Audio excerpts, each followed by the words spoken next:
Moi, je suis pour la société de consommation. Premièrement, parce que, économiquement parlant, beaucoup de petits commerces, donc des commerces indépendants, dépendent de leur vente. Et le fait de racheter des objets ou du matériel, des meubles qui ont déjà été achetés, ça peut amener la faillite chez ces commerçants-là. Et voilà. Moi, je suis contre justement cette consommation abusive, on peut le dire. Moi, je trouve ça bien de réutiliser des objets et tout ça, tout simplement pour l'écologie. Parce que, oui, d'accord, il faut faire marcher les commerces et tout ça, mais il faut surtout penser à notre planète. Parce que quand on l'aura épuisé, il n'y aura plus aucun commerce. Donc, je pense que c'est la première chose à laquelle il faut penser, c'est l'écologie. Et qu'il faut réutiliser ce qui est déjà fabriqué, déjà construit, pour éviter d'épuiser la planète trop vite. C'est sûr que l'écologie est un sujet qui tracasse énormément de personnes actuellement et même depuis des années et pour les années à venir encore.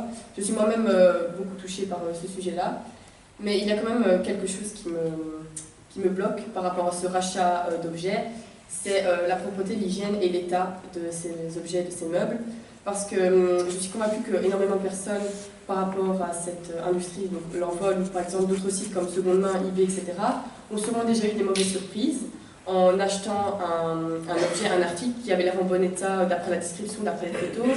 Et finalement, si ils vont le chercher, tout simplement si on leur envoie, ils reçoivent quelque chose qui ne ressemble absolument pas à la description qu'ils avaient, qui sont sales, qui peuvent sentir mauvais, qui peuvent avoir, je ne sais quoi, des œufs de mouche, enfin des trucs vraiment crades, qui peuvent un peu dégoûter les gens d'acheter dans ce genre de circonstances. Et c'est justement le principe de ces magasins qui sont ouverts, c'est de reprendre tous les articles qu'on pourrait vendre, de les mettre dans un magasin et d'en faire une boutique où vous pouvez observer les objets avant de les acheter. Et donc, il n'y aurait pas ces problèmes qu'on a que l'on rencontre lorsqu'on commande ou quoi que ce soit. Et donc, ce genre de magasins sont à privilégier, mais les sites de seconde main, etc., devraient être annulés si on suit votre raisonnement, vu que si on ne peut pas les voir, on ne peut pas les acheter, on n'a pas de sûreté, de certification que ce sont des bons objets en bon état. Et... Faut-il fermer les sites de seconde main, les sites internet? Je ne dis pas qu'il faut forcément fermer les sites internet, mais oui, moi je privilégierais plus les magasins comme l'Envol pour justement éviter de se retrouver à acheter des trucs qui viennent de beaucoup plus loin dans nos régions, de devoir faire une route énorme pour aller les chercher et donc évidemment de polluer. Donc je suis plus pour les petits magasins dans le village où on rachète. Moi je trouve qu'il faudrait avoir plus de magasins, qu'il y en ait un dans chaque village. Ces magasins, cette recyclerie, ça tue l'emploi quand même, parce que les gens ne vont plus au magasin, donc tous les réassortisseurs, toutes les personnes qui vivent d'une société de consommation vont disparaître. Non, dans ces magasins justement, comme il le montrait dans le reportage, ils emploient des gens qui sont en réinsertion sociale. Donc justement, ils créent de l'emploi avec ce type de magasin. Un emploi qu'il n'y a pas quand on vend par internet ou comme ça. Bien, la société de consommation, c'est quand même pas mal, ça crée de l'emploi. Le taux de chômage qu'on est maintenant ne va pas virer toutes les personnes qui travaillent dans un magasin. Oui, peut-être que justement, ce genre de magasin comme l'Envol, ça crée de l'emploi pour des personnes en difficulté, etc. Mais si on travaille même pour des grandes usines, même si on ne trouve pas ça bien, certaines personnes sont obligées de travailler dans ce genre d'usine, pour ce genre d'industrie. Et si on diminue la production de ces articles-là, d'office, ces gens-là n'auront plus de postes, n'auront plus de matériel à construire, et donc n'auront plus d'argent. Et finalement, on va créer un emploi pour des gens en difficulté pour une réinsertion correcte. Et finalement, les gens qui, au final, avaient un bon poste vont prendre ce statut de personnes en difficulté qui ont besoin d'une réinsertion correcte. Que réponds-tu par rapport à cette notion d'emploi dans les recycleries, par rapport à une société de consommation?